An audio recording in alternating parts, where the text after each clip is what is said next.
Nasha, can y'all hear me? Can y'all hear me this time?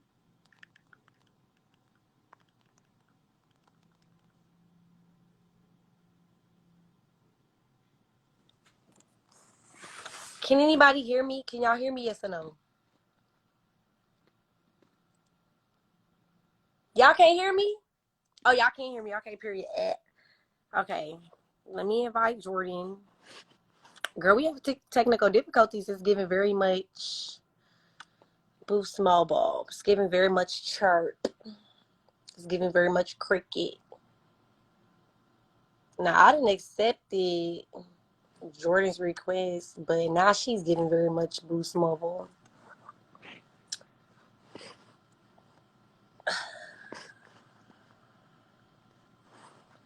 Okay, well, for the people that are here, we're going to be going live with the WNBA star, Jordan Canada, who is also my homegirl, and we train together out in House of Athletes.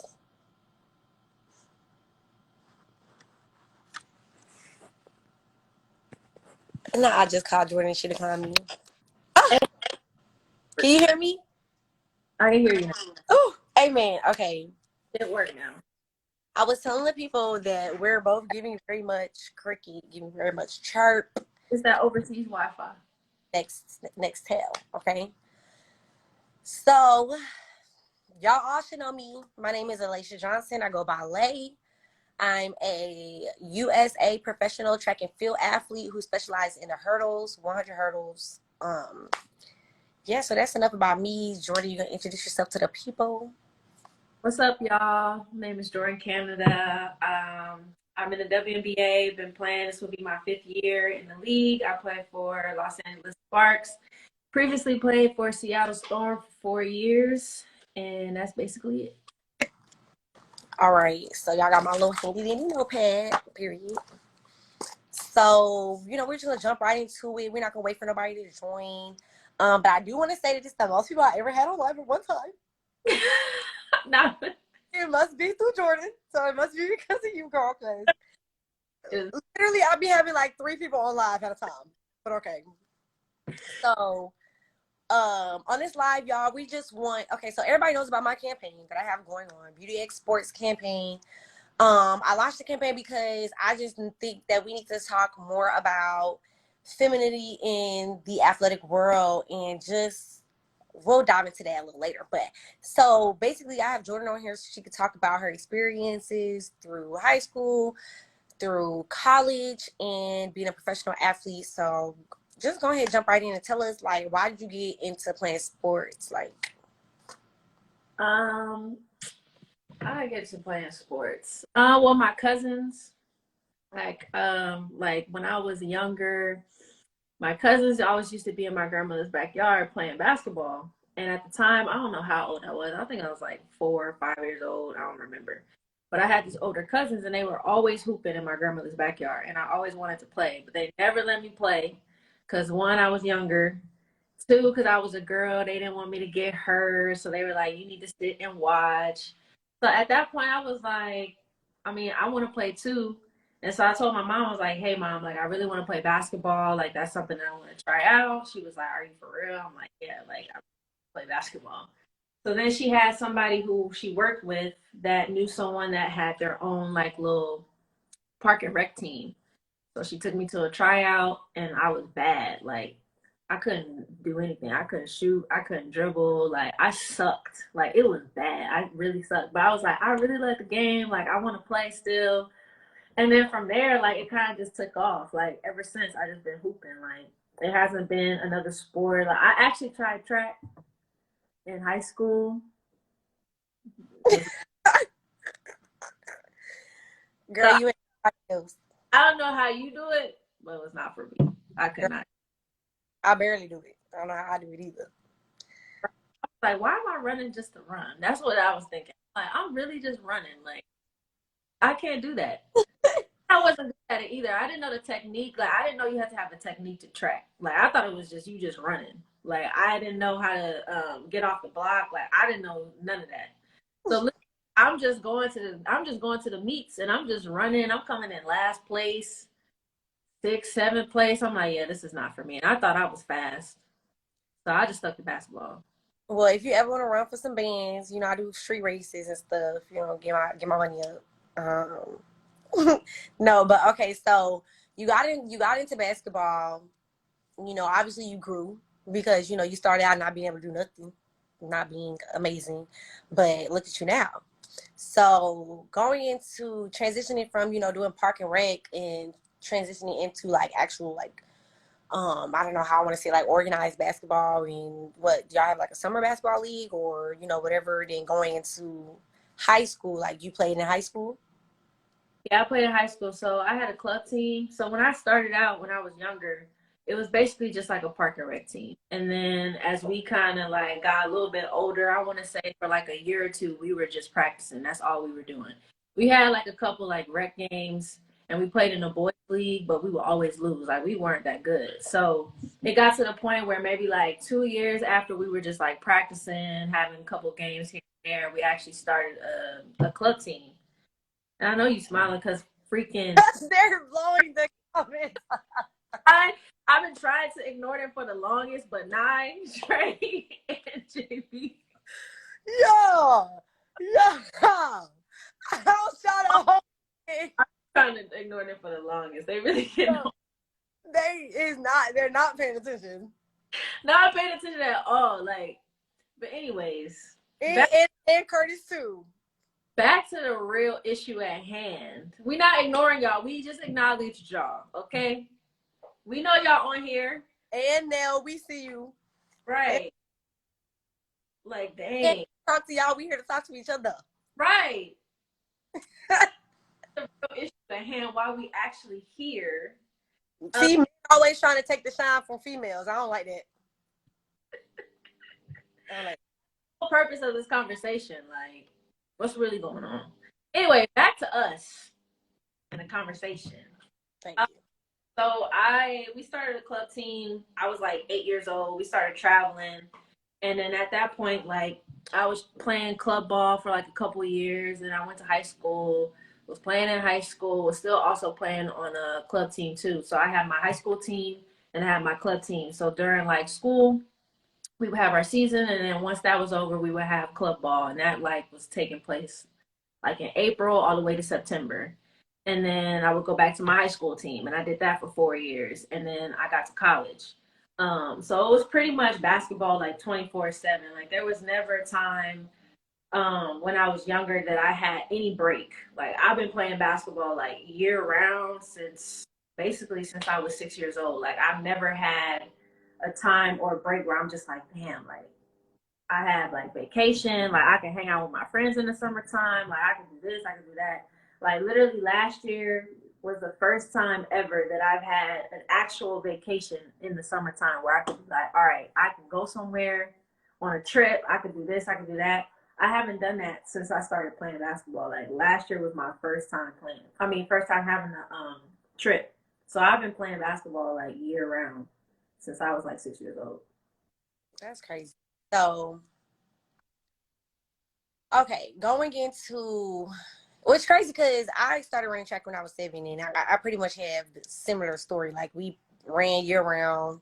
I mean, even as a professional, your season is year round. We have 2 seasons: indoor season, outdoor season, and I mean they're just really long seasons. So we just never had Saturdays to do nothing. I never did spring break or never did family vacations or nothing. Like even family reunions, girl, I was never part of nothing. But my question is going, you know, you talked a little bit about, you know, people not wanting you to play because you're a girl and not wanting you to get hurt, you know, emphasizing the real, you know, all females are fragile, like, you know, little babies. We don't want, you know, girls get up, scrape their knee, crying and stuff, whatever. That mentality of like, you know, you're a girl, you're fragile, you know, you should be doing something a little bit more, maybe not aggressive or not as much contact when you were younger. transferring into high school, and it's like now you're around other people, a lot of other females that's playing basketball, you know, how do you feel like there was a level of acceptance, like going from being like super young and being the only girl to going to being on a team full of girls, even when y'all are playing against guy teams and stuff like that? Yeah, so when I was younger, like I've always played on an all girls team. Like I've never played on a co-ed team. Like I've always played on an all girls team. But we played against guys when I was younger. And even then, like when I was younger, like we had like little boys always laughing, talking about, oh, y'all can't play basketball, blah, blah, blah. Like, you know, the issues that you kind of see today, like just random dudes that don't know nothing about the game, always talking something about females and how we can't play basketball, blah, blah, blah. Like it's always, I still hear it till this day, but when I was younger, I was always playing against guys, and honestly, that kind of helped me in my mentality and like how I am as a player today to be like mentally tough and like and even physically tough. Cause you know, playing against guys, like you know, they're kind of quicker, they're stronger. So having to go against that at a young age, like really propelled me into like the player that I am today. And even now, like on transitioning into high school, like that kind of helped me. Like I mean, I don't really think today there's a lot of girls who are playing against guys. Like, and that's kind of like helped me, like I said. So like, I don't know what's going on in today's like sports world, but I know for me that it helped me. Um, but yeah, like I still get that stuff today. Like guys coming up to me saying they want to play one on one, or people in my DMs talking about like I can't do this, I can't do that. Like it's always something, but it's always the dudes that are not athletes that always got the most to say. Yeah. Used to be that person that would be pissed and be mad, like y'all know what y'all talking about. But then I realized like they're not in my position. They don't do what I do. Like I can't really take what they say to heart because it's like they don't understand. They don't know any better. Yeah, I'm still getting there because I'm gonna go back and forth with you. I You am. I used to be talking like when anybody would comment or tweet at me and say something, like I always be the person to respond. Like I'd be so mad, and then I realized I'm like, why am I even responding to people that don't know what they're talking about, that are not pro athletes, that are not in my position, don't probably even know how to play basketball, and I'm sitting here having an argument, making them look better and giving them the exposure and the attention when they really don't need it. So now I just ignore it. Like it's still annoying for sure. Like I'm not gonna say like it don't bother me, but I've learned to just like let it go because there's no point. Yeah, because I mean that's growth. Like I said, I'm still growing. So y'all getting your ideas up under my with Oh, y'all. bro, you gotta take it one day at a time. I don't have nothing else to do. Okay. Okay. So now we're in high school. Now we're in high school. Of course, you know. Do you? I'm saying of course, but I'm just assuming that you had aspirations to go to the WNBA because you've been playing for so long. You know what I'm saying? That's just obviously the next step. Like, Honestly, I didn't even really think I wanted to go professionally until I was my sophomore year in high school. Like I always played basketball for fun and because I loved it. Like I loved being around my friends. I loved traveling for like my AAU team, being around my friends in the summertime. Like that was kind of like my biggest thing. And then when I got to high school, and I was on a really good high school team and I was starting to get noticed by some colleges, I was thinking like, yeah, like this could really be something that I want to do like long term and play professionally. And then I kind of like took it a little bit more serious after my sophomore year, um, wanting to get to the pros and knowing what it takes. And I had like a great support system with my club team, my coaches, even my high school coaches, and just like parents, my parents. I just had like such a huge village that has really like instilled in me like the hard work and work ethic and what it takes to get to the level that I'm at right now. But yeah, I didn't really think that I wanted to go pro until like the end of my sophomore year. so I have some questions I was jotting down while you was talking. So I have a question because I feel like once I got into high school, um, there was a big stigma. you know, against female basketball players. I feel like there was even a really big stigma against, you know, track and field athletes. Well, at least the ones who took it serious to a certain degree. Because I mean, in high school, that's when you start separating people who like really want to do sports and people who are just, you know, being active.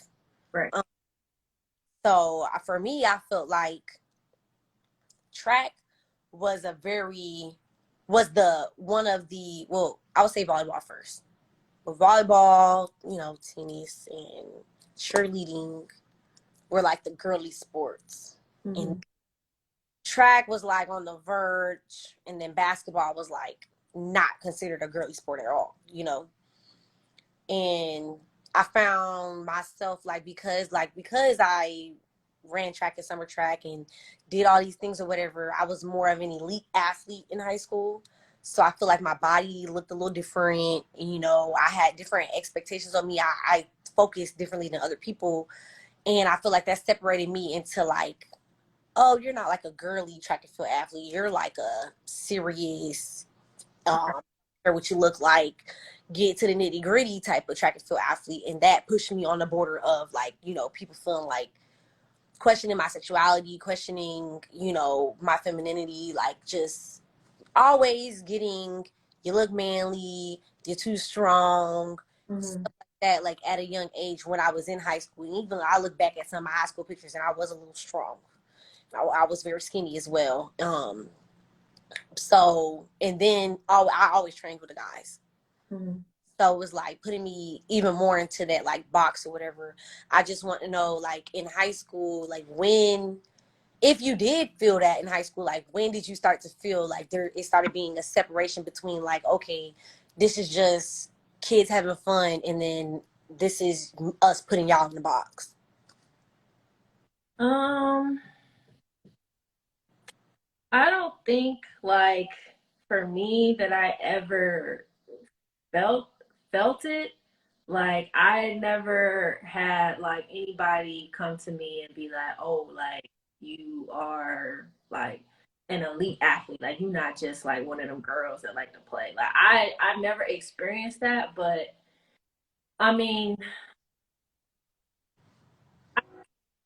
kind of like remember there was like you can tell, at least I could tell for myself, like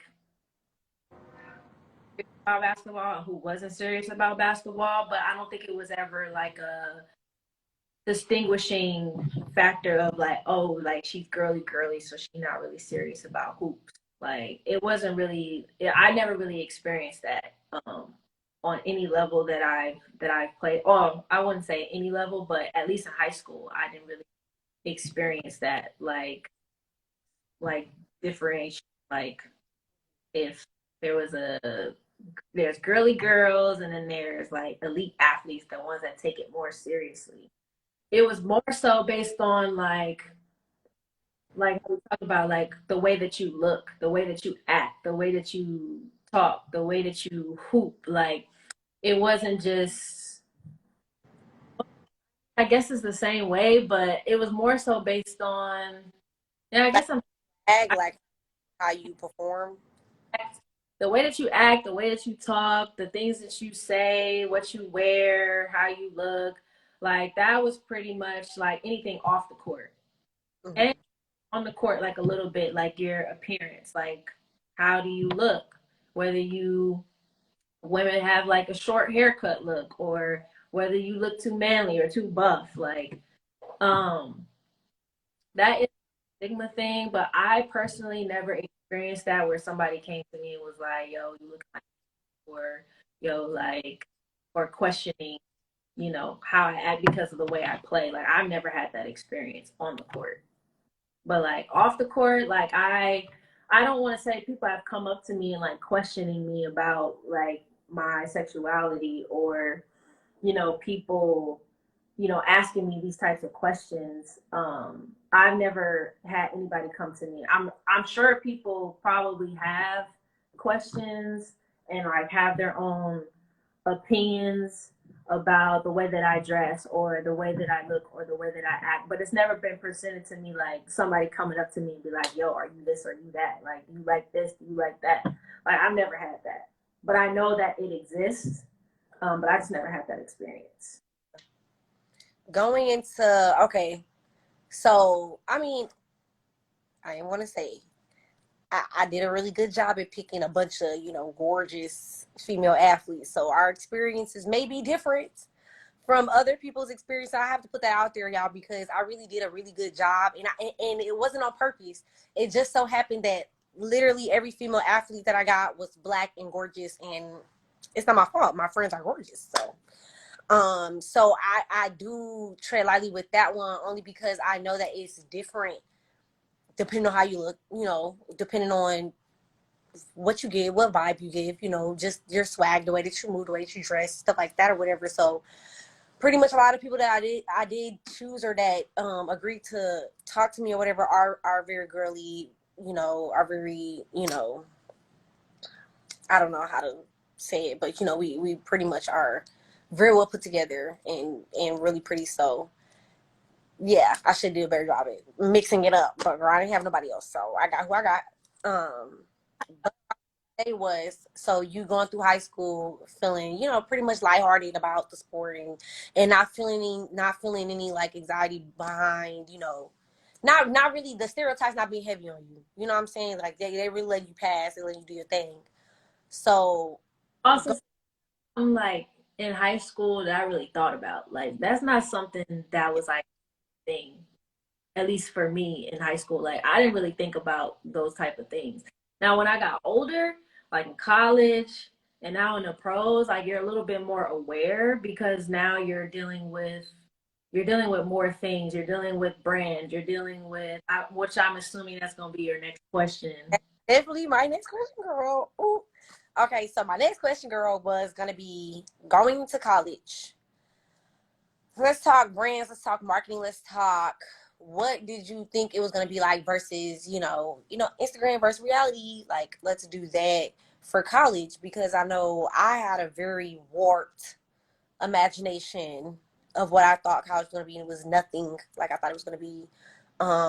And for me, my beauty was a very big thing, a very big aspect in college, which I didn't think it was going to be that. I personally did not realize that I was pretty until I got to college. And I started reaping benefits from it. And I also started getting a lot of negativity for it. So tell me your experiences in college as far as just growing. College is a place where we all start to figure out our individuality. We start to explore like how we want to express ourselves, how we like to wear our hair, how we like to do certain things, how we like to dress, what music we like to listen to, etc. And that is something that I feel like starts to really, like, you being a very individualized person really goes against a lot of what college athletics wants. Right. So, So yeah. So actually, when I went on my official visit to UCLA, because I only went on one official visit, like I had committed to UCLA my junior year. So like that was the only school that I ever went on an official visit and experienced, what college could be like once I get here. So I will say, like, college visits are nothing like the real experience. College, like, now that I'm thinking about it, like, my official visit was nothing but glitz and glamour. Like, they throw all the things at you to get you to come here. And of course, every college wants to do that because it's like they're trying to get you, they're trying to persuade you to go to their university. So it was just like I had a lot of things thrown at me, but I also was already committed. So to me, like I'm thinking like this is what college is gonna be like. yeah. Like, dang, like I get to go party every night. Like this is what I get to do. Not, and I wasn't a party person, but on my official visit, like that's what I did. Like I went out with my team, the some of the players, and we went out and we were, having a good time. I'm like, oh, this is what it's gonna be like, having a good old time, not really thinking about much else. And then when I got there, it's just like a big shock. Like you realize how much you have to like take on how much you have to deal with, not just being a student athlete and like all the things that come with being an athlete, practice and, you know, being on time for class and trying to basically like manage your time. I remember like I barely had time to even do anything. Like I had some of my closest friends go to SC that went to high school with me. They went to SC, so we were like, oh cool, like we could still hang out with each other. We could still do this. We could still. I barely saw them until it got a little bit older, where I was able to like manage my time a little bit better. But like freshman and sophomore year, like we just constantly busy. Like I couldn't even see my friends. We was always talking about the bad stuff that was happening. And I like even I talked to my head coach about this that's at UCLA. Like we butted heads. Like we did not get along with each other. Like it was a real like tug and pull for like the first 2 years of my college career. Like it was to the point where after my freshman year, like I wanted to transfer. Like it was that bad. Like I did not want to be there. I want to go somewhere else. I'm like, man, like I could find a better experience somewhere else. Like this is not What were you it. arguing about? Like, what was the Mostly, it was mostly like basketball related. Like there were some things that I felt like I wasn't being heard or listened to, and it was just like everything. I basically had to listen and do whatever she said, and I wasn't used to that because like like I was one of like the top prospects, so I don't want to say I got to do whatever I wanted to do, but in high school, the coach that I had gave me a little bit more leeway to like be the player that I was. And I didn't understand that going into college, like they're like being a freshman, like I'm thinking that I can just like do me and like just be the player that I want to be, but not necessarily understanding like it's not just about like I gotta think about my teammates. Now I'm like a starting point guard. I gotta think about how I could be a leader instead of just worrying about myself. And that's something that we butted heads in. And she wasn't wrong at all. Like she was very like she was correct in the things that she was telling me, but I didn't want to understand that. I didn't want to listen. I was just worried about myself and being unhappy and like she not listening to me. She not letting me do this. She not letting me do that. So then it just got to the point where I had to make a decision. Like, if I want to get to where I want to get to, if I say that I want to be in the pros, I got to be coachable. I got to be able to adjust. I got to be able to, because everything is not going to be perfect. So I got to be able to, um, I got to be able to be coachable and be adjustable. And so I decided to stay. And like, even the second year, it was kind of like rocky, but it was getting a little bit better. And then by my junior year and my senior year, like I had developed that trust with my coach that she was able to let me do some things and let me um, play freely and let me be the person that I wanted to be, that I knew I could be. And I also put in that time, I put in that work ethic. I had great work ethic at that point. Like freshman, sophomore year, I don't think I had it. Like I don't think that I was as engaged because I was so worried about the negative things that were happening that I wasn't really focused for real, for real. And then when it got to my junior year, I had kind of built that work ethic and like wanting to be in the gym all the time, wanting to do like more in practice, like going the extra mile, doing the little things. And then over time, like having my coach see that, she kind of like we kind of like built that trust. And she allowed me to be the player that I wanted to be. She gave me that freedom because she was like, you've proven that I can trust you. Yeah. I'm letting you do the things that that you want to do now because you put in the time, you put in the work. So it wasn't like it wasn't all I don't it wasn't like all smiles and stuff. Like it was definitely some like adversity that I had hit when I got to college that I wasn't expecting. But I mean, you're gonna get that anywhere. So I thought about I'd rather do it now than do it later and experience it, and then I don't know what to do. Exactly. And I think it's important that you highlighted the fact that, you had a rough, freshman year, you want to leave, but you stayed. Because a lot of the times, now even with, I don't know how it was when you were in college, I'm pretty sure it was like it was with me. It was a lot harder to transfer. Um, Now, like with the new NCAA rules, it's real easy. Just put your name in a portal, you're gone. And for me, I had the same experience. Like, first year, it was absolutely, atrocious. Wanted to go the first year, but stayed. And I think for some people, like, they need to hear that. Like, sometimes it doesn't work out the first time. But you have to acknowledge the things that you did. The things that you did, and the part that you played in the situation. And I think it's really important for people to give things a second chance, walking in being a better them, and then if the situation doesn't work, then it's like, okay, the situation doesn't work, but I was a better me, so now I can say it didn't have nothing, or it was less on me and more on other people. So now we went through college, and now we're professional. So tell me how you imagined when you were in college that being a professional WNBA star, balling and hooping, doing your thug thizzle. Tell me how you imagined that was gonna be. Just tell me how you imagined it was gonna be first. Oh, college. You thought it was gonna be the same as college? I thought it was gonna be like college in the sense of like my time being taken up. Like I didn't know anything in terms of um how practice goes, like things outside of like practice and like the team, all that stuff. Like I didn't know any of that. Like I'm thinking it's gonna be the same like college. Like you got a schedule, you got to stick to the schedule, and that was it. So my first experience when we were on the road for a preseason game in Phoenix.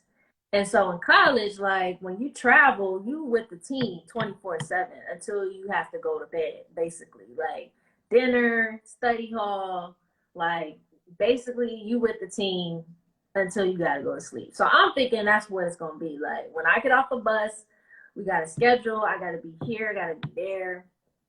And then basically I don't really got no time. So I get off the bus and they're like, all right, we'll see you tomorrow for shoot around. Shoot arounds at 10 o'clock. I'll see you tomorrow at 10 o'clock. So it's 4 p.m. So I'm like, so what does that mean? I literally told one of my, I believe it was Julie. I'm like, so what's happening next? Like, what time you got dinner? Like, whatever. She's like, what are you talking about? I'm like, what time is dinner? Like, we not going to dinner? She was like, I mean, no, like, you got your own time. She's like, you got your own time. And she's like, this is not college. Like, you do whatever you want to do. Like, just long as you're on time to shoot around, to practice, the games, your time is your own. Nobody cares what you do outside of handling your business. Like, if you want to go somewhere, if you want to go hang out at a friend's house, if you want to go to like one of the teams that we get ready to play, if you want to go chill with them, like you can do that. Like nobody is sitting here and gonna micromanage you. And when she said that, I'm like, yo, this is not what I expected. I was so relieved. I'm like, yo, I literally have all the time in the world now. But now I'm like, damn, what the hell am I gonna do with all this time? Because I didn't have it with college. Now I got it. So now I'm like, yo, what am I gonna do with my time? Like, I don't know what to do. So I spent predominantly my whole rookie season, like anytime I had free time, I was in a hotel because I didn't know what to do. Like, and I would go like to dinner with them. But for the most part, I'm like, bruh, like I don't know what to do with all this time. Like I'm just sitting in the room, like watching TV. Like it was just like a big eye opener. And now I'm like, okay, well now I can like do things that I really enjoy, like things that I want to do that I didn't do my rookie year because now I know I got all the free time in the world and I can plan out my life. Like I don't have to sit here and be like, yo, I gotta be here for this, I gotta be here for that. Like I only have this amount of time. I got all the time in the world after practice and after games. Like I can do whatever I want. So it's a big difference, and that's something that I was not expecting. And now I'm thinking, I'm like, I mean, I am a grown woman. Like, why would I be micromanaged? But I never thought that when I got into the league. I'm thinking it's like college. So you're in the league. How? Okay, so this is how I imagined it was gonna be. I thought I was gonna, come out of college, get signed, woo woo, with a shoe company, and I was gonna be on billboards, and I was gonna be in all the stores, and I was going, I'm gonna be everywhere like this. And but that like I was gonna blow up and be this like super mega star. Then when I got here, I realized like a lot of the opportunities that I thought I was gonna have, like you have to really go out, find them, and create them for yourself. I got to the store and I realized that most of the girls that's inside the stores are not even athletes. You know what I'm saying? They're regular models who, tried out for this campaign and they fit the bill, and that's what it is. So for me, I felt like, marketing for our sport was going to be way different. I felt like I was going to be, I feel like I was marketable. I feel like I was going to be marketed, and I felt like I was going to be making money from that. Um, do you feel like, how do you feel like y'all opportunities are as far as marketing, as far as, your sponsorships and y'all shoe companies, and like, how do you feel? Does it live up to what you thought it was going to be? Do you feel like you get the opportunities? Do you feel like it's real, like they're real tedious about the people that they choose, or like how do you feel about that? So my experience is different in this space. I think now there's a lot more opportunities, not just for women basketball players, but just women athletes in general. I think now everybody's starting to invest in women, so those opportunities are coming up. And I also feel like now that college has that NIL deal where now athletes can make money off their image and likeness, I think there are a lot more opportunities. Back in college, when I was playing, like I necessarily didn't have um it's kind of like 50-50. Like, well, mostly me. Like I didn't really brand myself in the way that I should have in terms of like putting myself out there more and letting people see my personality. Like I'm real, I don't want to say closed off, but I'm real like to myself. I'm very reserved. So like I didn't really put myself out there and like let people in on who I am and the things that I like to do outside of basketball. So when I got into the pros, that's kind of like the biggest thing is like that's what makes you marketable is being able to show your authentic self. And I didn't really necessarily know how to navigate that or know how to do that because I never did it in college. So I wasn't really prepared when I got to the pros and being able to market myself. And then the agency that I signed with didn't have a marketing division at the time. So there was no one in the agency to help guide me and help me with that. So I had to I had to outsource and find a company. And at the time, that company was like up and coming. So they were also trying to put themselves out there and create connections with brands and, companies to help their business and help me as well. So it was like, we're both on the up and coming and trying to, get that exposure.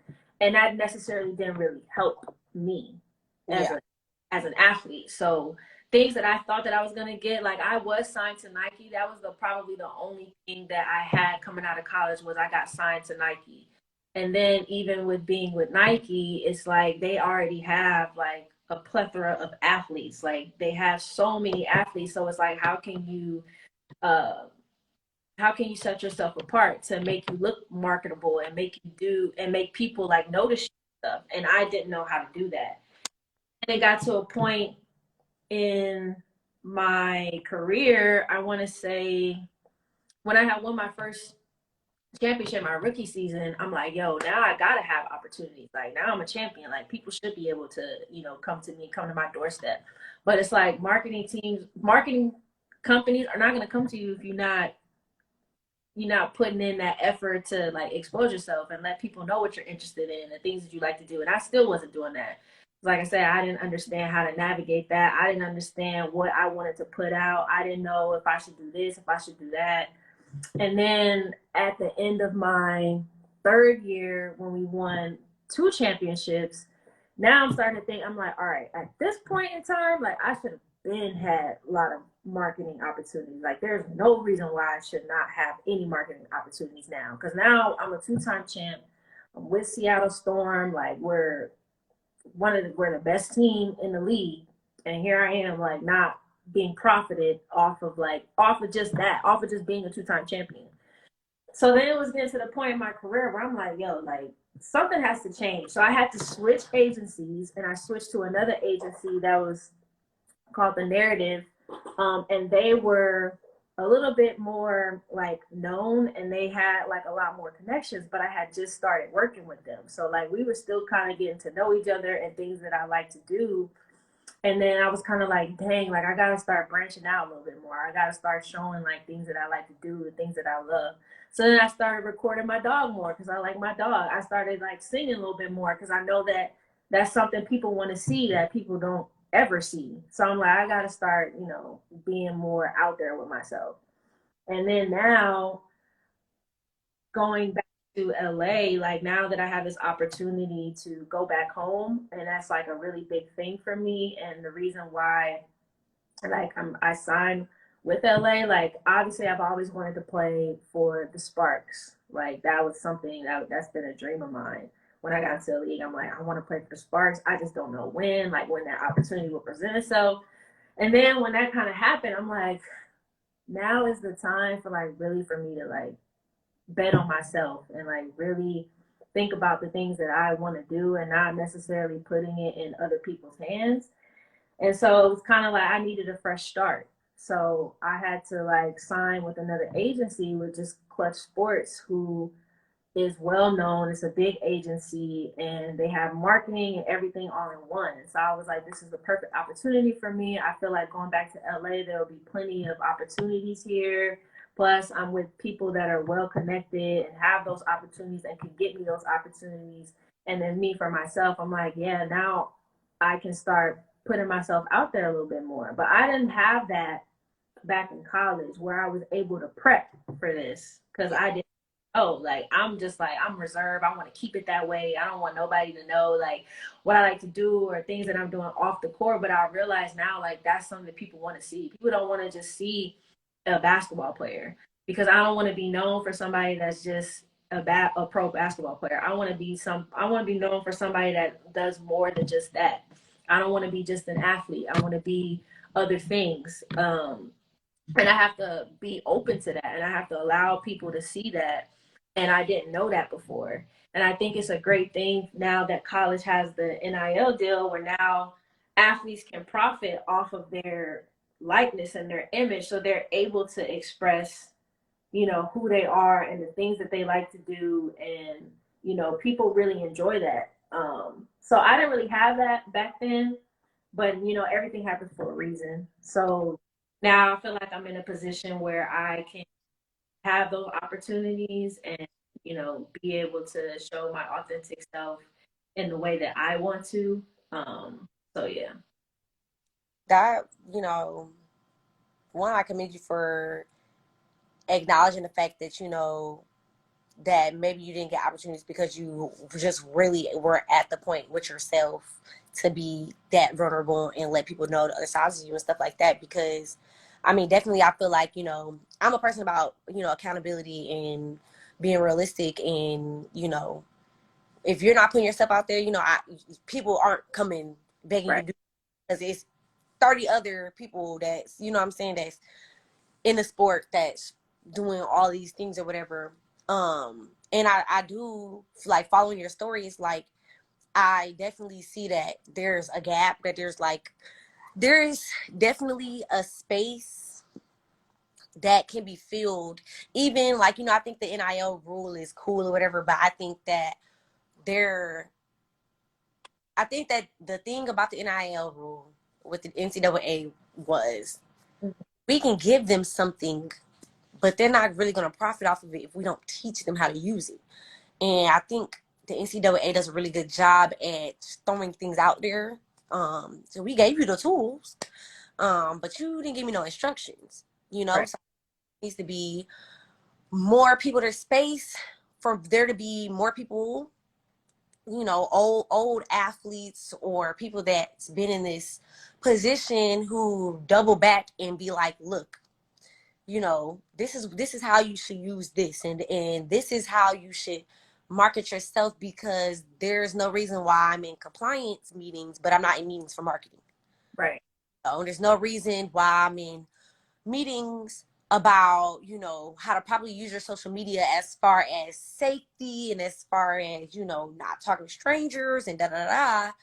But I'm not in those same classes telling me how to use my social media to grow my platform, to grow my brand, and to brand out as my own person. I know that that's something that they don't want you to really do. Like I keep saying, like in the NCAA and just in college in general, you're under that brand. You know what I'm saying? So it's not like they're gonna put a lot of effort into you building your own brand. I think that was a big thing, and I feel like hearing your story definitely reassures there is a space and opportunity for that, because had there been a class that you would have took, or had there been people in those positions, then you wouldn't have to grow and learn through mistakes, or grow and learn through you feeling like you're missing out. You know what I'm saying? And I feel like it's really, really, really important. And I feel like another part of it is that this is not really a problem that male athletes have. Right. Because if you're good, they don't care about what you want to do outside off the court. For male athletes, and I feel like they definitely get a lot more marketing opportunities than female athletes. But I feel like for us, it's really important to have that at a younger age, when we're starting to develop and we're starting to branch out on our individuality, because our timeline, our career is only so long, and even the wage gap between female athletics and male athletics is like a lot of our money will come from marketing, and a lot of our money, if it's coming from marketing and we're not doing anything with marketing, then we're just missing out on dollars. Right. So I feel like it's necessary to put people in those positions like at an earlier age in college, or even I feel like transitioning into a professional. Like, okay, if you didn't want me to know about this and that in college, when I transition, why am I not getting why am I not getting this information? Why is everybody gatekeeping so much? Right. Why I feel like for some reason that the older generations want us to learn from experience because they had to learn from experience. But it's like, for what? When it can just be a simple conversation, or a simple, this is how you should do things, and da da da, and let us grow into making more money, and so that it's just easier. Like, we don't all have to struggle. Like, I feel like for some reason everybody wants everybody to have to struggle.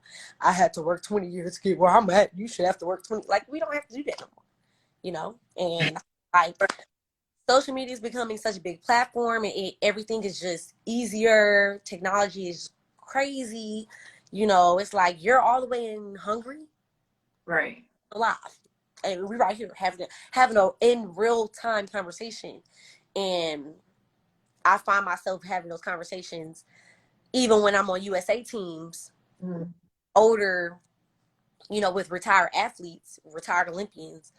Like, I feel like y'all should give us more marketing opportunities, and it's really that hard. Well, we didn't have that, and they're not doubling back and giving us those marketing opportunities. And it's like, it can't always be about, what used to happen, and we got to grow and we got to pick ourselves up from the bootstrap and all that. I feel like that this is, hopefully somebody that's on here, that's in that realm sees that, there is a space for marketing in college, and there's definitely a big space for marketing as people are developing from collegiates to professionals, and that's, especially in female athletics, that is big money that we're just dropping the ball on, making money and stuff. I shouldn't have to be a 4-time world champion to get $1 out of marketing. Right. And I also feel like everything is evolution, right? So I think about now how like social media is such a big thing, and that's how most people get their marketing deals just based off of social media. And thinking back, like social media for me, or at least for us, wasn't really that big until like, I want to say that it was getting big like towards the end of like my high school career, like, and even in college, like it was on the brink of becoming like what it is today. But back then it was like social media, like for like you see all these, I see all these basketball highlight tapes and stuff like all over social media with all these players. And I'm like, damn, I did not have that when I was. We had one basketball like platform, and that was pass the ball at the time when I was like in high school or like middle school. What was when they do the? Huh? What was that platform when people got put their highlights and then they do the little circle before the play starts? They circle the athlete. Somebody know what I'm talking about. It was like Hoodoo or Hulu or something like that. Talking about, Oh my god, I'm showing my age on Instagram Live. I don't remember, but I only had one social media platform to expose like the player that I was or how good I was, and that was pass the ball. Like I didn't have all this like social media exposure, and I also think that is a big difference from when I was playing in high school. It's like now you have all these people that go to these games and make these highlight tapes and allow these kids to get that exposure, which allows them to be more marketable. And if you're good, that's even better. Like allow them to, because I see some people that I know got like 400 and something K followers and they in high school. I'm like, yo, there's one kid I know who got like 1 million followers and he's in high school. And I'm like, yo, that's crazy. He's a great player. I'm not gonna say his name. He's a really great player. Like, there's no doubt about, like, he definitely will go far in the pros, everything.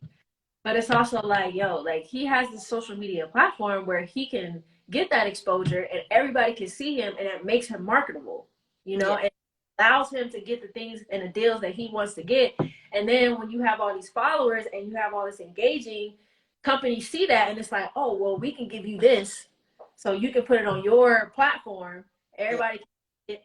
And then it's like, oh yeah, like he's repping that. Oh, for sure, I'm gonna cop that. Or if it's like a female who got tons of followers and she in high school and it's like, yo, you got that? Like, I'm gonna go get that. Cause it's like you got so many followers and it's like all because of social media. Like if social media was not a thing, like I don't know what people would be doing. I don't know how as athletes we will be able to really market ourselves now. Besides being on a billboard or being in a commercial. Like, because everything is happening on these apps. So it's just like, it's a big difference from when I was playing when I was younger. And now it's like, now I have that opportunity because social media is such a big thing. And now people are starting to invest in, Jamie told me to bring him an apple pie. Anyway. It was Huddle. It was Yeah, it was Huddle. And so also people are investing in women now, like I said earlier, like people are really starting to take that seriously, investing in women, and that's also really helpful for us and engage because it allows us to get those opportunities that we didn't have before. Let me ask you this question because it's actually a really good question. By Navy Wavy. She says, how do you guys mentally deal with fans having opinions on how you maneuver around in the industry? Like, do you guys struggle to try and please everyone? Do you do your own thing regardless of any backlash? And you want to answer that question first? I don't want to say used to be. I am working on not being a people pleaser. When I was in college and like my first couple of years in the league, I was definitely a people pleaser. Like I was always worried about like, what other people would think, or like I don't want to upset this person. Like I'm not a confrontational person, period. So I never want to be put in a situation where I'm like stepping on somebody's toes or I'm like scared to say something. I was always that person. And I'm starting to learn that you cannot please everybody. Like people are going to talk about you regardless. Like it don't matter if you're doing good, you're doing bad. People are going to say something regardless. So you might as well do what you want to do. And I'm starting to learn that. And that was like the biggest thing that I learned when I had to when I switched agencies, because I was with this agency for so long from my start of my career, my pro career. I was always thinking like, dang, like loyalty is a big thing to me, but I was also like, if I want to get to where I want to be, like, I can't be thinking about how this person's gonna feel if I say, you know what, I feel like I need to go in a different direction with my career. I feel like I'm in a different space. Like, I need to move forward and progress. And it's not to say that that person who was handling my business was bad. They were great. Like, I had no issues with SIG and the agency that I was a part of. And like I loved my agent. But then I thought, I was like, dang, like, I really want to progress. And I feel like I'm in a different space in my career. I feel like I need a fresh start. And I was thinking, like, I don't want to make that person feel upset. I don't want them to be mad at me. I don't want them to be upset at me because I decided to do something for myself. And then I thought about it. I'm like, I can't please everybody. Like, like, I have to do what's best for me at the end of the day. Like, I have to bet on myself. And so I used to be that person that was always concerned about other people and what they would think about me, and, the things that I decide to do and the decisions that I decide to make. But now it's like, whatever I do, people gonna say whatever they gotta say anyway. So I might as well just do what I want to do. So I try not to be so much of a people pleaser. It really depends on who it is and the people that are in my life. Like, it really depends. Like, but I try not to let other people persuade me in doing something for the benefit of them, or to say that it's going to make me look different in a different light, when I know at the end of the day, I know myself. I know, who I am as a person and the things that I want to see for myself. And I can't let other people, like, make me think otherwise, because they don't know me. They're not in my position. So I just don't be so much of a people pleaser. That's what I would say. Because I used to be like that, and I'm trying to learn not to be that way. And it's hard, though. It's not easy. Yeah. It's a struggle, but it's something that you have to do once you get older, because people don't want to say anyway. So you just got to do what you got to do at the end of the day. Girl, well, you said it all, girl. I was the opposite of you. I was very much strong-willed. This is what I want to do. This is who I am. I'm very vivacious. I'm very out of the box, and I'm very unorthodox in the way that I think about just life, and just I'm a big risk taker, and I wanted to do what I wanted to do. I feel like for me, I was more so, ooh, let me not do that, because the people only want to see track and field. They don't want to see me do other things. They don't want to see me, you know, show them who I am behind this jersey. And I felt like I wasn't being received well when I did other things. So I was always in a constant battle of, do I be myself, or do I be who everybody wants me to be in order to be more marketable, or more, whatever people want to say. And I had those problems throughout college, with just me bumping heads with my coaches. Like, I'm coming to practice late, you can't wear that hair. Got no national titles, take your eyelashes off. Like, your nails don't need to be that long. When you lost the race because your hair was down. Like, I constantly battled, like, like, I'm just trying to be me. And everybody wanted me to be more like the girl next door. And I think, with our time coming up, I would just say, be open-minded. Like, that would be my advice, is to be open-minded. Like, it's okay to be really reserved, and it's okay to be strong-willed, but at the end of the day, you do have to be open-minded, because, like you said, you don't want to be a people pleaser, but it depends what people. Yeah.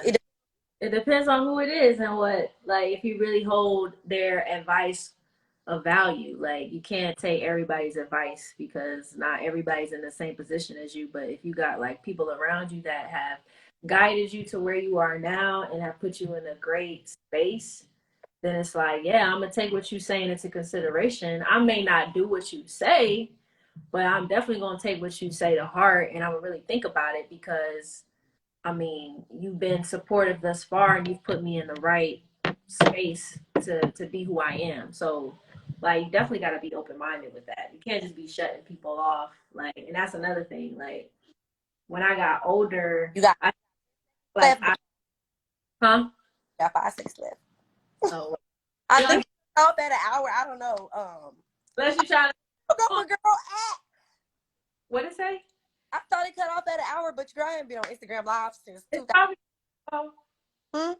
probably gonna cut off at some It point. didn't. Oh well, then never mind then. Oh well, girl, we gonna be talking all night. At what y'all want to know? No, But you gotta be open minded for sure. That's like a big thing. But don't let everybody's opinion, like, because then it'll start having you thinking about things that you never thought that you don't want to do. Then you start being persuaded. Like, you really gotta have like a certain group of people that you really trust to give you that advice. So I agree.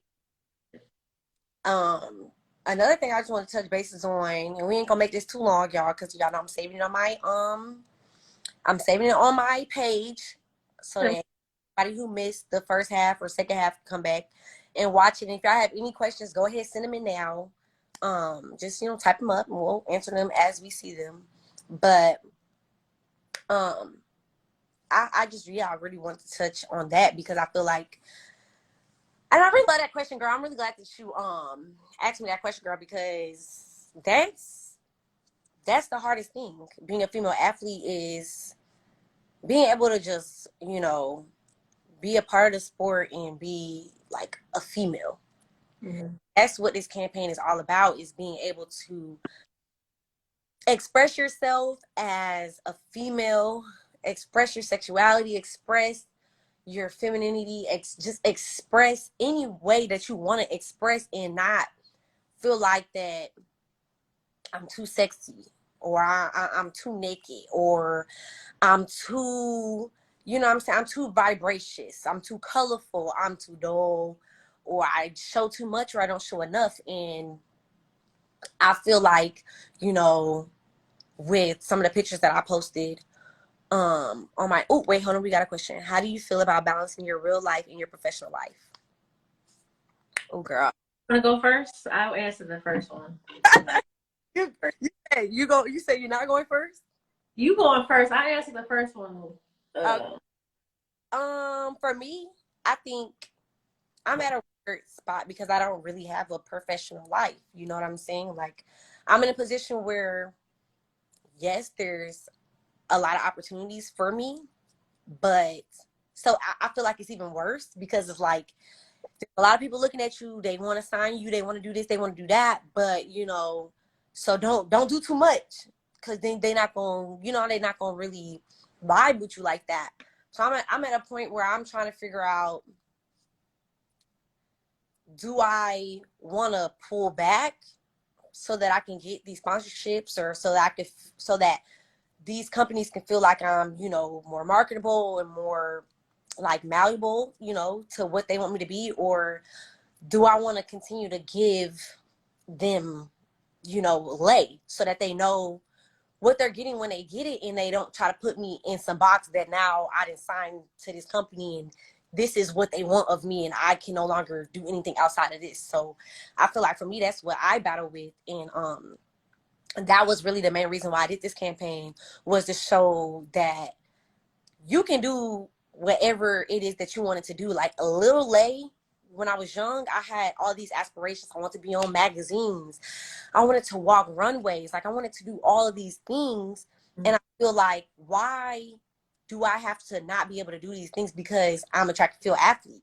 I should be able to do these things because I'm a track and field athlete. Like being a track and field athlete should boost, boost me for that. I should be able to walk into a campaign and they be like, oh, we want to take her because she has her own thing going on the side, and this brings a separate audience. And like, I was thinking of it as a marketing play and not as I have to be an athlete and I can't do these other things. Like, I can only be an athlete, an able-bodied athlete for so long. I want to be able to use my looks. I want to be able to use my smarts and everything that I've learned on the way to do these things or whatever. So me being able to balance my professional and personal life is just like, I want to give y'all an insight to my personal life. I want y'all to understand that, for the other little young athletes, young female athletes, even young male athletes, like, you can do whatever you want to do and still be paid. Because a lot of people, when I was in college, made me feel like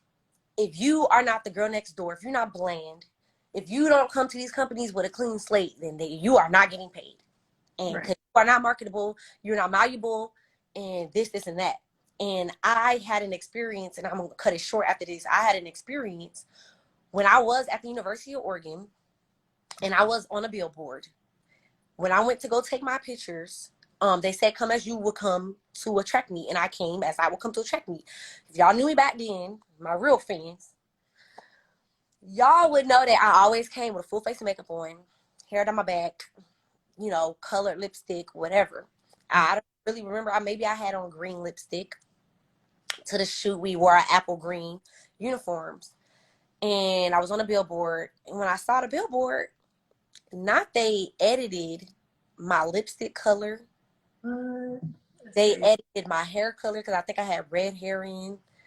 And that was my first time really being like, oh, they not playing. Like, they said they want you to be this, and it don't matter if you come as you, we gonna make you this, you know. And that was my first, like, I've had many experiences before that and after that, but that was my first real, like, self-realization. That's like, either you gonna get with it or you're gonna get lost. Like, and just like you were talking about being coachable, it's like I gotta be somewhat brandable and I have to be somewhat manageable. So that's, yeah, I struggle with that to this day. So I wish I had a better answer for y'all, but I don't. Like, I struggle with it. And, you know, I pretty much do what makes me feel good. If this makes me feel good, and definitely this campaign and being able to show myself in a bathing suit and not feel like, dang, I look real cut up, or show myself, you know, just in different lights. And I even have so much more to show y'all through the end of this month, but just in different lights. Like, I know y'all are going to feel some type of way, but I'd rather y'all feel some type of way about something that's important to me than y'all just feel some type of way just because I want to just be naked on Instagram. That's crazy about that whole Oregon thing. People don't be believing me when I say, like, that I had in life. Like, people really don't understand that. But my personal life and my business life, honestly, like, I don't, like, I've been able to put the two separate. Like, I haven't really had any issues where I'm like mixing both. Um, I mean, of course, like, I want to be able to show who I am and things that I like to do, which is really important for the business side, because you want these companies and, you know, these brands to see you as you are. But at the same time, like, um, showing what I want to show, not feeling like I have to show everything about my life. Like, I show the things that I want to show, that I feel that y'all need to know, or um like, brands and companies need to know. Like, they don't need to know everything about my life. Like, some things do need to be kept, like, private and separate. And, you know, sometimes that could be really hard, trying to decipher what things that you want to put out, what things you want to keep to yourself. Um, but I haven't really had like a moment where I'm like, man, like, this is hard trying to separate the two, or like having that I've mixed the two. Like, I haven't had that issue. Um, but I mean, besides like the marketing, when it comes to like family and hanging out with friends and all that stuff, like, it's extremely difficult. And not just for me, but like, when I think about my other friends, like, they got lives too, they got jobs too, like, they're doing things as well. And so sometimes schedules don't always add up. And especially for me, like, being overseas, that is not helpful. Like, it's really most of the time like having to have like FaceTime calls or be on Instagram live talking to your people, because you're not with them all the time. You can never see them. And for me, like, it's even harder because in the summertime, I'm with my team. Thank God now I'm in LA. Now I have more time to see my friends and be with my family, because now I'm in LA. When I was in Seattle, I didn't have that. I'm in Seattle playing. And then when season is over, I may have a couple of weeks. If I decide to go overseas for the whole season, then I only maybe have like a week in between to where I from the WNBA to overseas. And then Like, I started thinking about it. I'm like, I really don't want to be overseas. Like, that's not something that I personally want to do. Like, I want to be able to have the freedom to be with my family, to be with my friends, to do other things besides basketball. Because at the end of the day, like, basketball's gonna go flat. Like, I'm not gonna play it forever. So I need to think about things that I enjoy outside of basketball that allow me to have those opportunities, and explore those opportunities. So then I started saying, well, now I only do half seasons of overseas. Now I can take 2-3 months off of basketball and be able to enjoy my friends and my family and things that I like to do, and then come over here and play basketball. So it really just depends, like, on the time of, what I want to do in that moment. But it is kind of hard when you're over here for like 4 or 5 months. Some people over here 7, 8 months, and then don't have time to see their family, missing all the like important things. Like, I've missed, since I've been playing, like, I've missed my dad's birthday, I've missed my brother's birthday, I always miss my mom's birthday. Like, I've never, like, and I never experienced that. Obviously, being in college, I was in LA at UCLA, so I was always there for my parents and my brother's birthday. Like, now I'm missing birthdays. Like, now I'm missing my friends' birthdays. Like, I'm missing like important events because I'm over here. And at the same time, it's like, well, this is what I signed up for. This is my job. Like, can I? Going into that, somebody asked, why do you feel playing overseas is necessary on top of a WNBA, or do you feel it's necessary still? I think it depends on the player, to be honest with you. Obviously, money is a big thing. And the reason, at least for me, I'm not going to speak for other people's experiences, why they go overseas and whatnot. But for me, like, it's a money thing. Like, being on a salary, like, everybody knows it is not a secret. Like, I was a part of the old CBA and the WNBA. So what I was making was not gonna cut it for me for the next 7 months, because WNBA is like 5 months, 4.5, 5 months, depending on when you finish. And then for the next 7 months, it's like, what are you gonna do? Like, what are you gonna do with that time? And then the money that I was making, I'm like, that's not gonna sustain me for the next 7 months. And that was another reason why I went overseas, because also, like, marketing, like I said, when I first got into the league, wasn't marketed in the way that I wanted to be marketed. So I didn't have those opportunities. So that was an extra income that I could have had that maybe would have kept me in the States. So I'm like, and I got to make money. And then on top of that, you're making way more money than you're making in the pros. So then it's like, well, yeah, I got to come over here. At least for me, yeah, I got to come over here. Like, I'm making way more money than I'm making in the WBA. So why would I decline X amount of dollars so I can stay in the States for 7 months and like try and figure it out? And also, like, I'm very independent. Like, I want things for myself. Like, I don't want to have to feel like I gotta rely on other people to help me, like, to help me out when it comes to, like, I had in my mind, like, I want to get my own place, like, I want to have my own car, like, I want to be able to do all these things, and I'm not going to rely on somebody else to get that for me. Like, I'm not going to rely on my parents. They've already done enough. They've already sacrificed enough. I'm not going to sit here and keep, you know, asking them for stuff when I can do it myself. And I'm like, if I gotta go overseas and do it, then so be it. Like, I gotta sacrifice some things. And now, like, I feel like I'm in a place now that I'm like, okay, now I don't have to go overseas for the 7, 8 months. I can come over here for 4 months, get the money that I need, and then come back and then be okay. And now that I'm in a new, like, stage in my career and I'm making a little bit more money than I was making on my rookie salary, that's even more opportunity for me to stay in the States. And then now feeling like I'm in a position where I can be marketed better and have those opportunities that'll allow me to stay over here. But for the first couple of years, I'm like, I gotta come over here so I can get money. Like, Yeah. that's the only reason why I'm over here, is to get paid.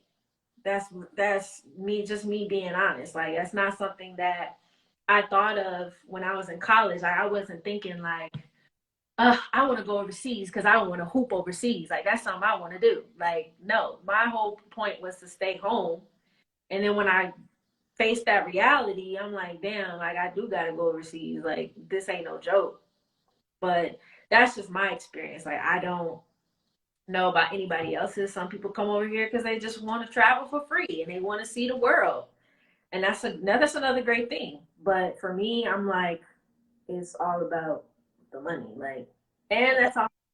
It's very Too, because I'm like, damn, am I just relying? Like, money isn't everything, but money, like, you can't live without it. Like, I need it. And my first year, I hate, like, I did not like it. Like, I played in Poland, and that was like one of the worst experiences I've ever had. Like, and that was all because I was like, this is the only place that is allowing me to make the most money. So I went over there with the in my mind, like, I'm only over here because of the money. yeah. And then get there, I'm like, this is the worst experience I've ever, all for the money. And then that's another thing where I started realizing, I'm like, maybe money isn't everything. Like, I really got to think about my well-being and my peace. Like, I really got to put myself in a position where I'm like, if I do go overseas, I want to go for the right reasons now. I want to be in a comfortable spot. I want to be able to be on a team that makes me feel comfortable. I want to be with an organization that looks out for me, that is not just like going to throw me to the side and then leave me out here high and dry. Like, that's what I felt like when I was in Poland.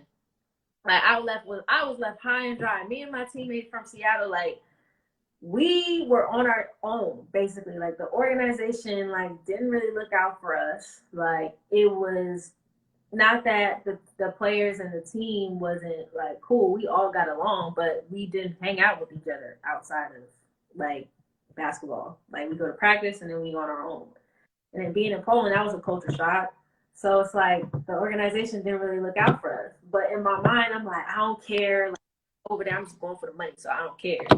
Then I realized, like, damn, like, this was a terrible decision. Like, I should have went to Israel, where there's like a whole bunch of Americans and people that I know I'm gonna have a good time over there. But I didn't go with less money. And now I'm like, now when I think about going overseas, I'm like, yo, if I'm going overseas now, I need to be in a space, in a place that, like, I feel comfortable. And I know that at the end of the day, I'm not going to go crazy. Okay. But y'all live and you learn. You know, obviously you didn't know first overseas. So one more question. I feel like this question. Some of y'all questions not good, so I'm not asking them.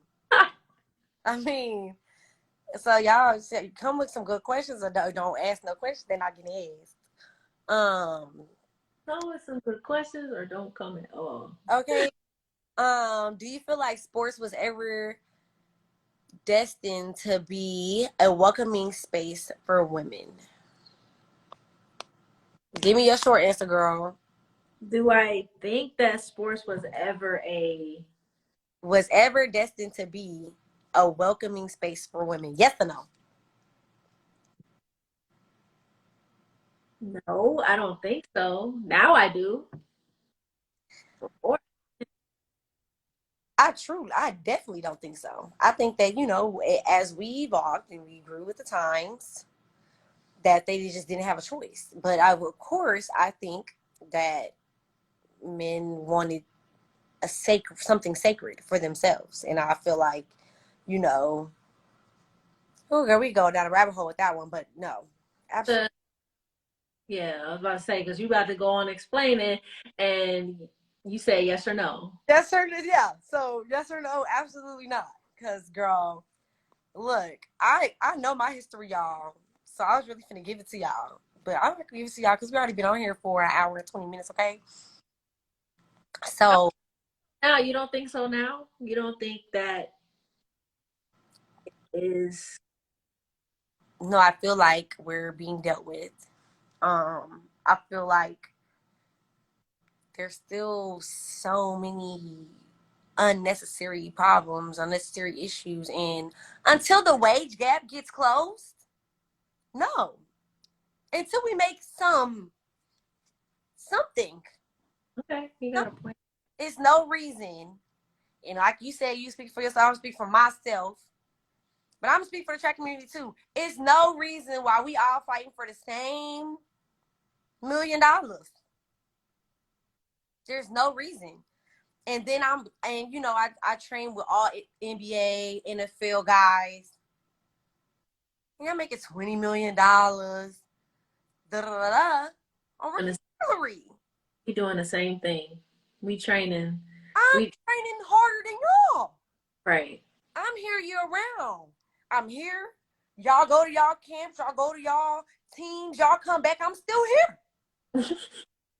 So it's like, no, I don't feel like it was ever, you know what I'm saying, destined to be something for women. And I feel like that's very blatantly shown in the wage gap. And until they fix that, they can fix everything else. Until they fix that, I ain't buying it. And they ain't buying nothing for us either, obviously. So that's how I feel. I was gonna lie about that one. Yo, you got a point. I'm not even gonna sit here and try and debate because no, it's a debate. You're right. I agree with what you're saying. I do. Beautiful Ballers had an open run. Is that what it's called? That's what it's called, right? Okay.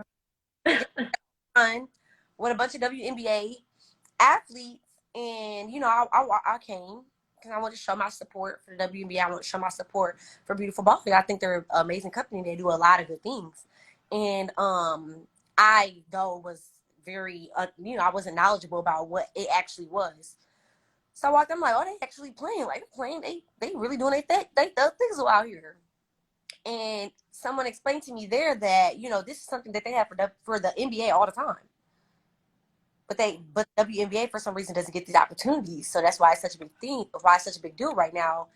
And it's just like when I'm just having those conversations there, and then I'm having conversations overseas in Serbia at world championships, indoor world championships, and when I get to my interviews, all of my questions are beauty related. You have the longest eyelashes I've ever seen. Does that help? Wait, somebody asked you that for real? Yes. And a lot of my questions are beauty related. And me being that I have, this campaign, I've always had a passion for women being able to express themselves and just all this or whatever. I have really good answers, but for somebody who didn't, who doesn't do the things that I do, and maybe not have so good answers, maybe girl, because I like my eyelashes this long, when I go and I experience those type of things, is like that's what makes me feel like the answer is still no and will forever be no until I see actual changes and differences on an elite level. Like like I said, the NIL thing is cool because y'all know that nobody not really doing nothing with it. So I mean, like it's cool to say that y'all letting us or that y'all letting them, make money off their likeness and their, that's great. It sounds so good, and I'm, and this is not to knock any college athletes that are using their NIL and making money and making profits off of them, because please do that. Because when I say it's a hard world out here, in real life it is. So while you have the ability to have somebody else, to be linked on to somebody else's brand as well, and to just, have these opportunities, take them.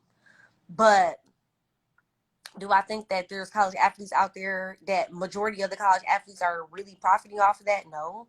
Do I think that they're making legitimate money? No. Do I think that they're signing little deals that they're going to have to still continue with outside of college, even if they don't go professional? Yeah. I think that they're, like I said, they're throwing out tools and they're saying we gave you the tools, but they're not giving you instructions on how to build the house. So no, I don't think any of this is really revolutionary, or like the times are changing, and subsequently we're benefiting from being able to have technology where we could do stuff like this. And the only reason why is because people like to look at pretty girls. people like to look at pretty girls. Because if it really was evolutionary, revolutionary, if it really was, changing and growing, then you wouldn't have to look like me and you in order to reap the benefits. When you got people like Caster Somalia, who now she can't run in the 200 and the 400, some weird stuff, like she can run in certain events, can't run in others.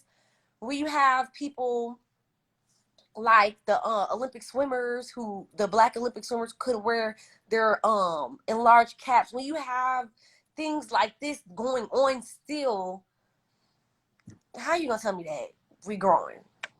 You can't tell me we're growing and we not really going nowhere.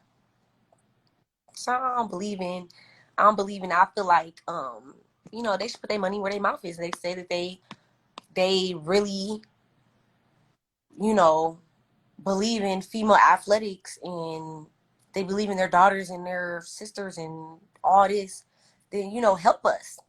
Right. Help us. Over there. You said what? Preaching over there. Girl. Yeah, I messed up, but this woman got to raise. Girl, it was too much. How you not gonna give her accessibility to a proper uniform? Don't get me going. That really had me so upset with the swimmers, because I know how I be feeling about my hair when I get in the swimming pool. But we're gonna go ahead and wrap it up. This is the most fun I ever had in my life. I'm like really super excited. So I am. I'm like so excited or whatever. And I'm just happy that people wanted to tune in and see what we had to talk about. I didn't know we were gonna have this long to talk, and I hope that if anything that y'all got there, like even with us having super completely opposite experiences throughout high school, college, and professional wise, that there's still a lot of room to grow in female athletics, and there's a lot more to change, and there's a lot of ways that people can help have the younger generation have better experiences than we did. And we're not here to gatekeep. We're not here to, hold on to these hidden treasures and secrets. I want to present you guys a space, opportunity to learn something and to ask questions and to engage with people who are on these levels that y'all aspire to be on, or that y'all watch on national television. Like, we want y'all to get a little piece of reality of what actually goes on behind the scenes, and how we have to live a day to day, how we have to, the choices that we have to make in order to be the people that we want to be, that y'all want to see. So, I had a lot of fun. Do you have anything that you want to say to the people? No, I think you said it. You said it perfect. This was a great conversation, though. Like, I didn't expect it to be this long, for real, for real.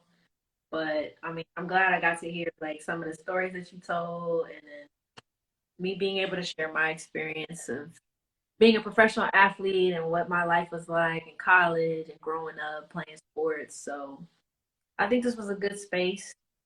It's a great conversation. People had some good questions. Yeah, so I'm gonna allow y'all, if y'all want to DM me and ask me questions, or y'all have any questions for Jordan or just anything, I'm gonna save this live on my Instagram.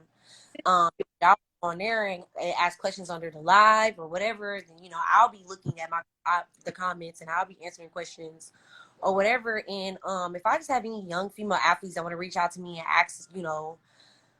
ask me questions about certain things, or want a little bit of mentorship, then I definitely offering that. So She answer all y'all questions. So if y'all got any, she's gonna be the one to answer all of them.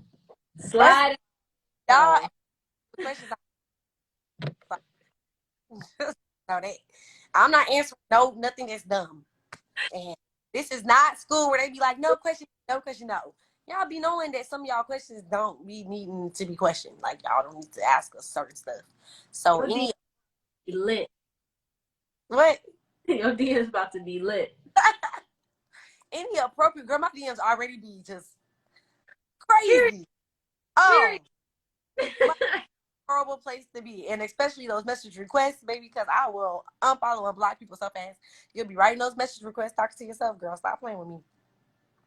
But we're gonna stop taking up all y'all time. It's been an hour and 30 minutes. I think that was a good little, little session, whatever. Maybe we'll come back and maybe next time Jordan will sing for us or something. See, there you go. See,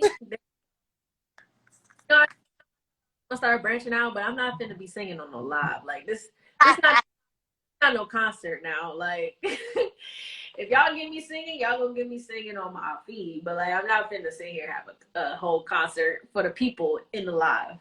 I was like a little duet or something. Okay, duet. If you talking about a duet, then bet. It's giving Beyonce and backup singer. Kelly Rowland. You better hope Kelly ain't on this live, girl. She gonna. I'm just saying. You said background singer. I'm just saying, like you call me like Destiny's Child. There was 3 people, so like Kelly Rowland. Michelle. You said you Michelle. I'm gonna be Kelly and Michelle, girl. Cause I mean, the way that they were splitting up the time. If you Beyonce, you only can be Beyonce. But if you're Kelly, you could be Michelle too. Not you could be Michelle too. All right, fine. You could be. All right, y'all. We leaving. Thank y'all for being here. Thank y'all for tuning in, and we appreciate y'all. And exactly, Kelly Rowland. Backup singer. Misha, nobody said she was a backup singer. She said backup singer. I'm saying if we doing a duet, I'm Beyonce, Kelly Rowland. Like nobody was trying to say anything about her. Don't have not one song together, just them two. You know, Kelly Rowland can sing. She is not no backup singer. We know that. I'm just. We doing a duet. It's 2 people. So Beyonce and Kelly Rowland. Like I wasn't trying to diss. Salt and pepper.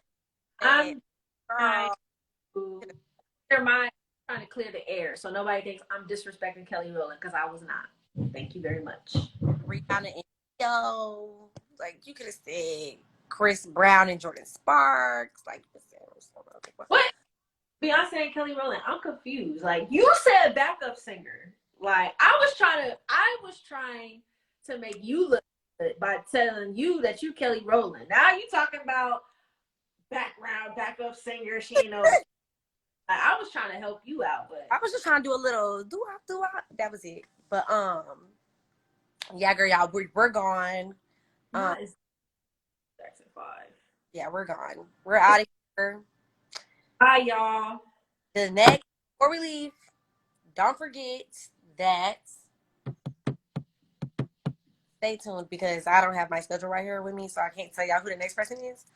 But I'm gonna have another guest speaker very soon. It may or may not be as good of a conversation. I don't know.